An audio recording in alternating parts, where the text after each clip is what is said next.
Hi, I'm Sally Rosenbaum. Welcome to my channel. Today I'm going to take you painting with me. I turned the video on and filmed the entire video, and I'm going to walk you through the steps that I take to start and finish a painting.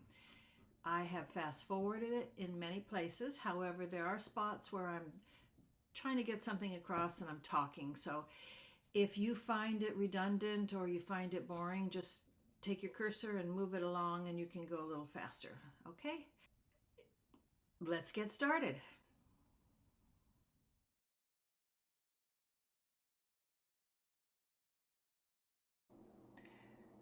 I like to tone my canvas.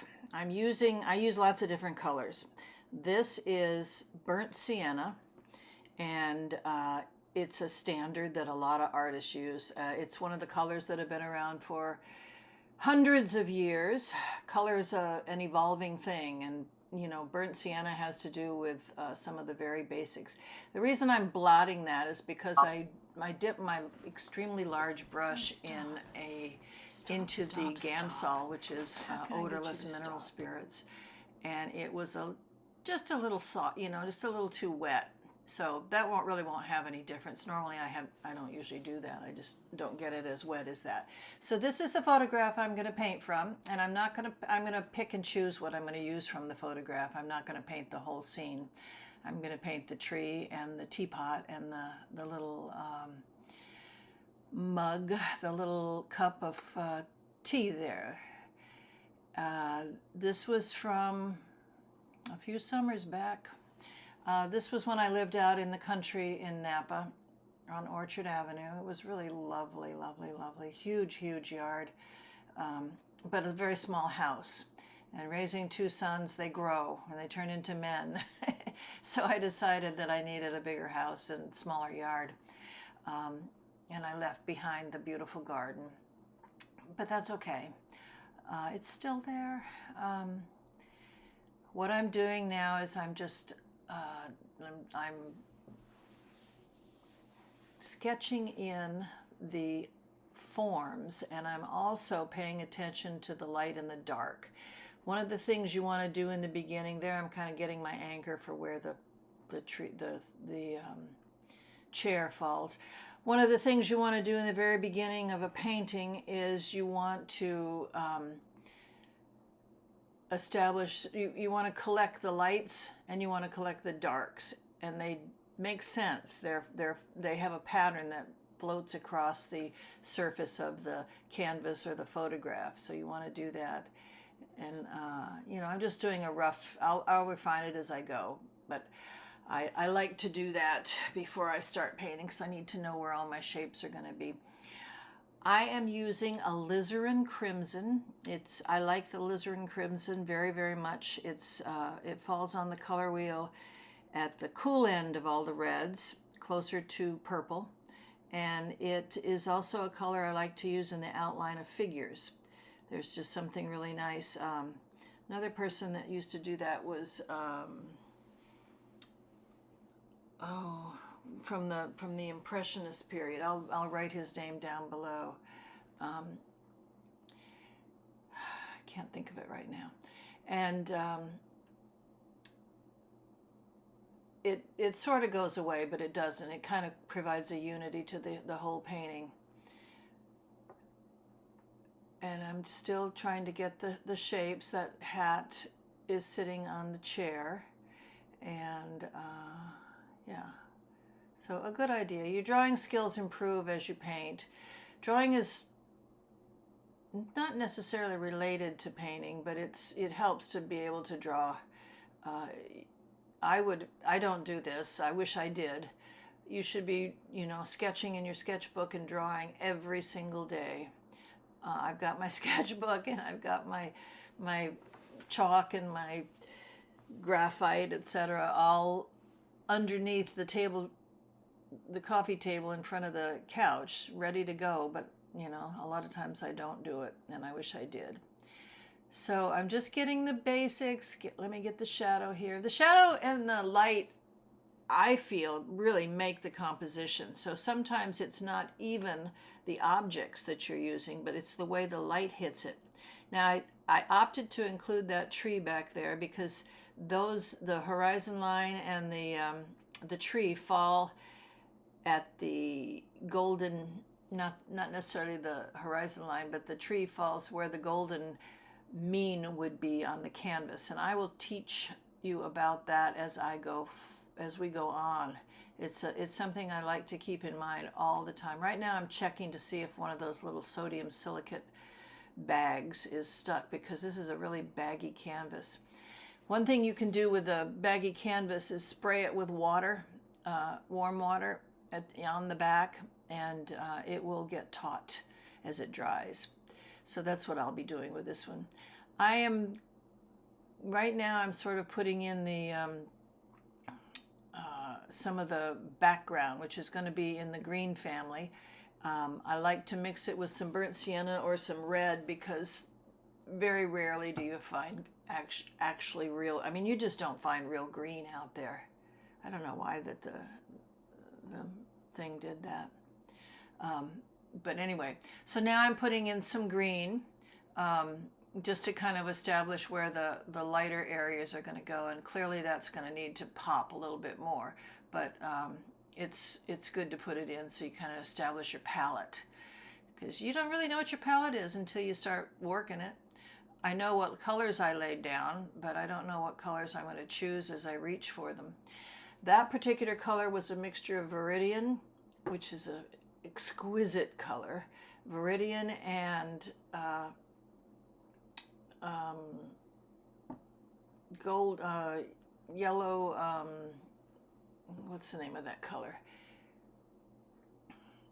Indian yellow. There you go. It's Indian yellow, which is truly one of my all-time favorite colors. I like it because it's almost bronzy gold. It's got a real shine to it, more than yellow does, and it's transparent. Sap green and Indian yellow with a little red make for a nice foliage type color. When I'm painting in the background and it is earthy, I like to add some degree of red, whether it's an earthy green, burnt sienna, or whether it's a dab of Indian red or alizarin crimson, because underneath the growth you have the dirt, and the dirt is warm, the dirt is brown. So I like to include that in my coloring, in my painting, and then on top of that I apply the brighter colors and the light. So you'll see me do that as we work here.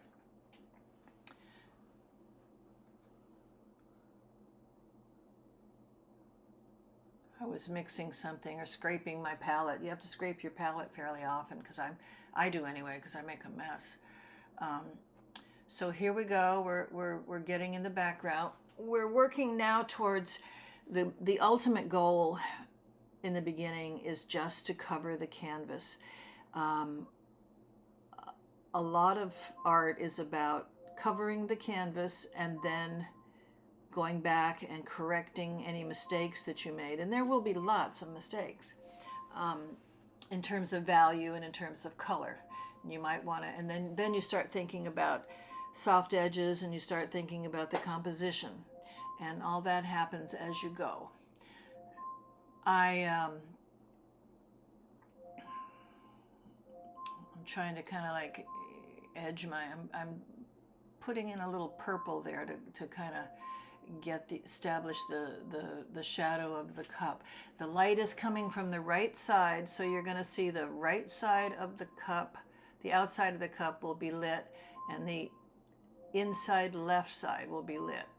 Those shadows will be, I'll be adding warm to that shadow, because you always want to have your shadows have a little bit of a vibration happening in them.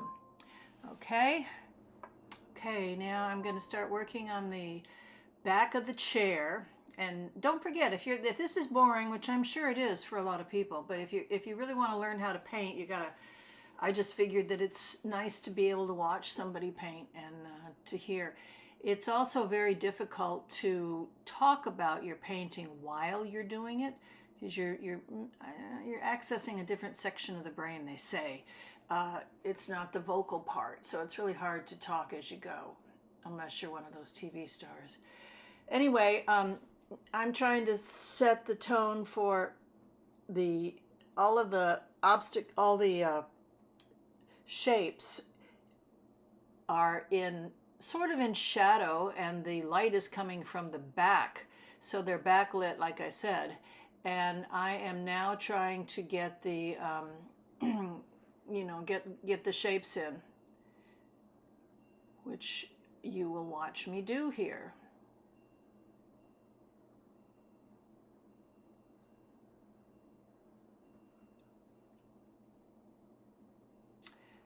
The tree falls on one of the axes of the golden mean, like I said earlier.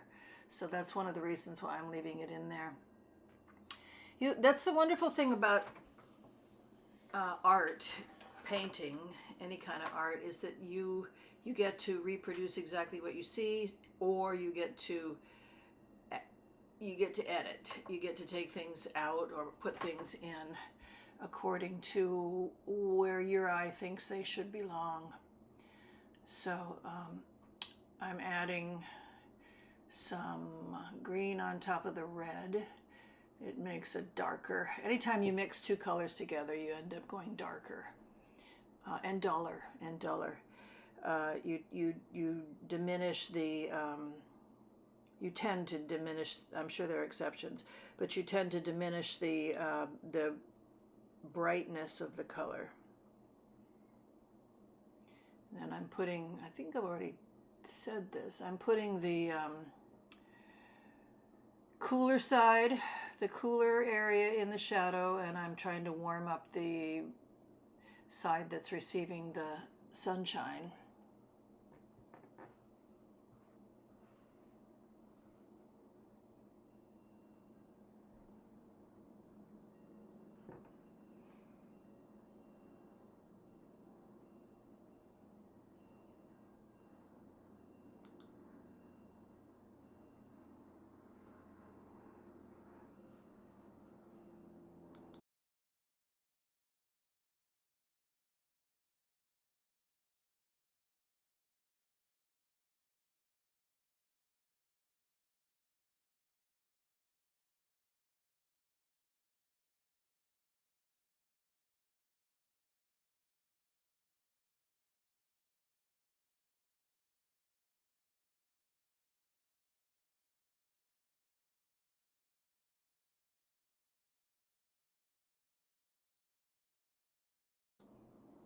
Okay, here I'm trying to get I'm defining the area behind the shapes on the table, the objects on the table.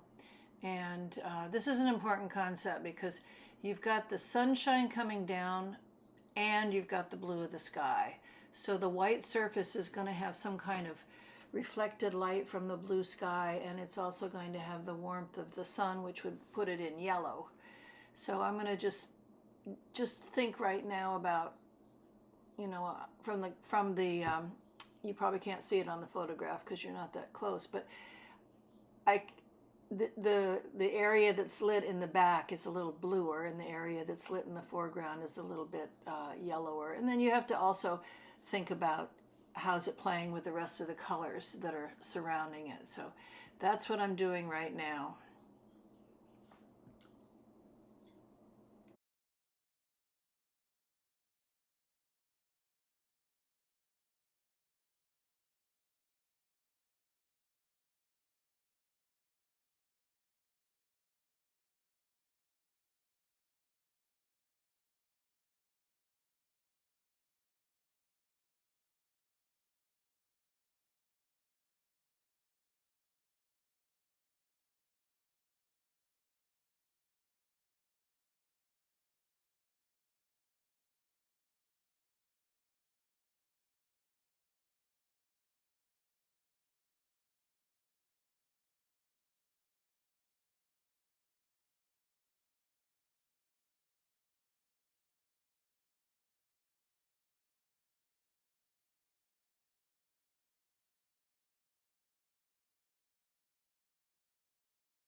The chair is going to be lots of different colors ultimately. The wonderful thing about oil painting is that you're building, and there are many, many layers. It's not unlike Photoshop where you've got layers. You know, you start with a flat layer and then you put another layer on top, and then you start thinking about other factors. In Photoshop, it's something altogether different than it is in oil painting. But in oil painting, you're adding you maybe start with a cool color and then you start adding warmth into it, because you want pretty much every surface to have some kind of vibration and movement and twinkle to it. And a lot of times you have the beauty of the color that you toned the canvas with showing through in different little areas. So you have to always, you're always sort of, you've got a vision in your head, but you're also nicely surprised. So you go in there and you create something and you really don't know how it's all going to fall together. And every time you apply a color, it's a different, it's a whole different thing.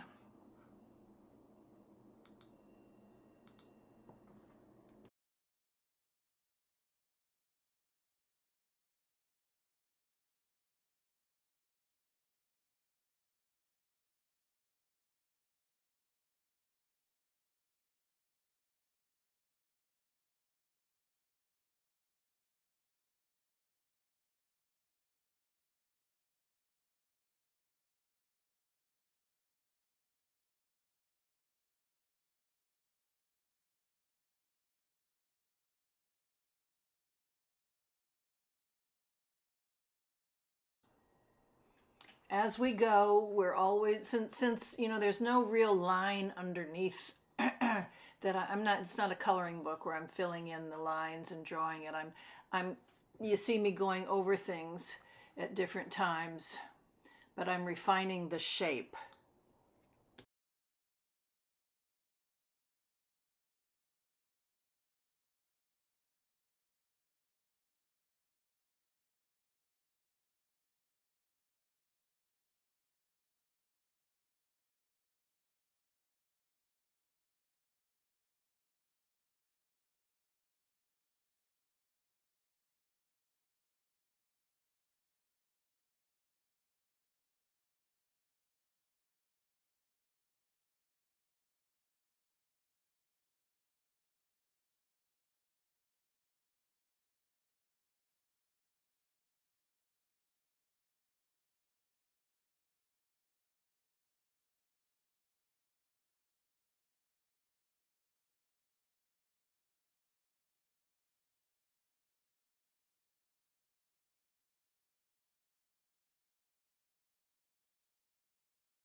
This is a great little teapot. This was a teapot that I've had in a lot of paintings, and I carry it. My sister brought it to me from England. It was by the son of David Leitch. And it's been through 2 earthquakes, and I don't think it exists anymore, unfortunately. I think the second earthquake took it down in Napa. But anyway, it's a Celadon glaze. So that's kind of a viridian blue with some nice golden hues in there. So I'm showing the light side, the bright side, and then where the light meets the dark is kind of a dark, maybe grayish tone, and then you have the reflected light coming up from the coffee table on the left side. So reflected light is definitely something that you want to pay attention to. It makes for exciting paintings.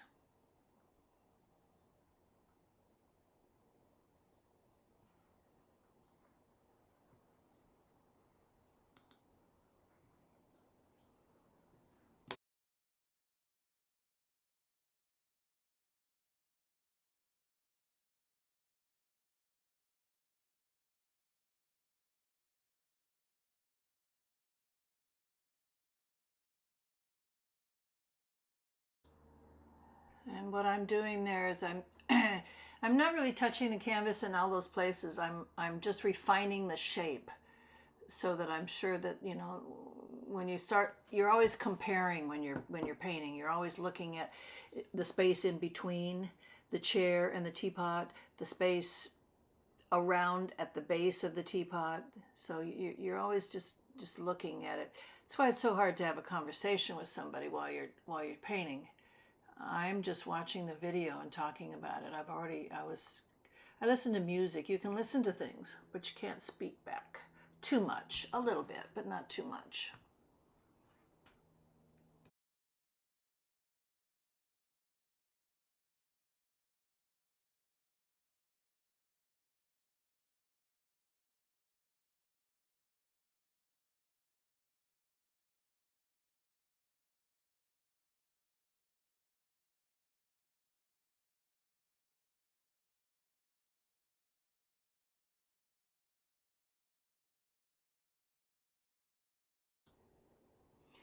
Okay, I'm going to just keep painting here, and I think I'll start zooming, fast forwarding, and put it in fast motion so that we can get to the end of this, because you get it.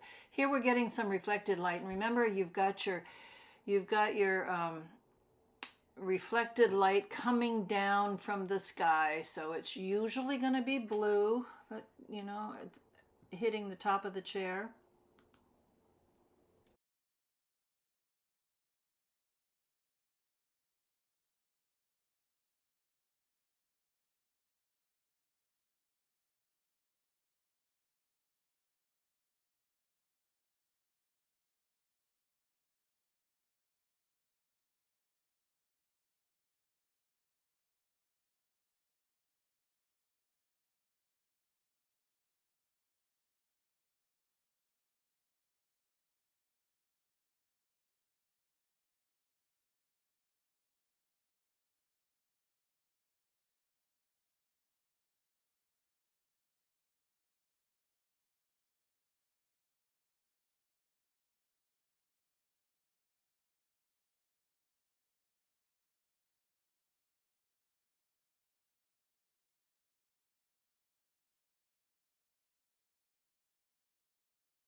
Okay, I step back and I'm thinking it's pretty much done. This painting will be for sale. You can see it down below in the comments. Well, that's the end of the painting.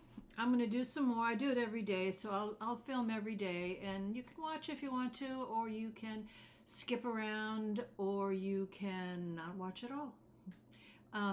But it's mostly for people that really want to. When I was making the transition from being a teacher to being an artist full time, oh my God, I was just passionate about wanting to get started and make it happen, and I really enjoyed watching people, and I really enjoyed doing it every day. So if you feel like this video is of value to you and you feel like you can learn more, please subscribe and you'll be alerted whenever I post a new video. And I'd love to hear your comments. If you think that it's boring, if you think that it's,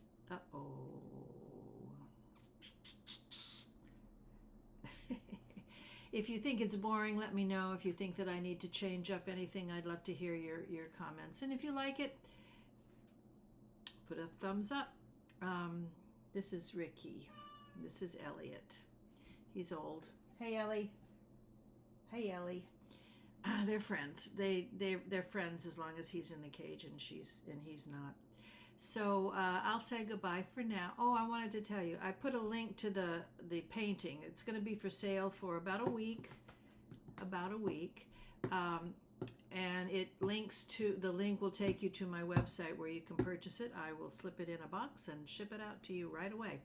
So come back next time. I'd like to say tomorrow, but it won't be tomorrow. It'll be maybe next week. I will post one that I just painted of a figure. So please come back. Talk to you later. Bye.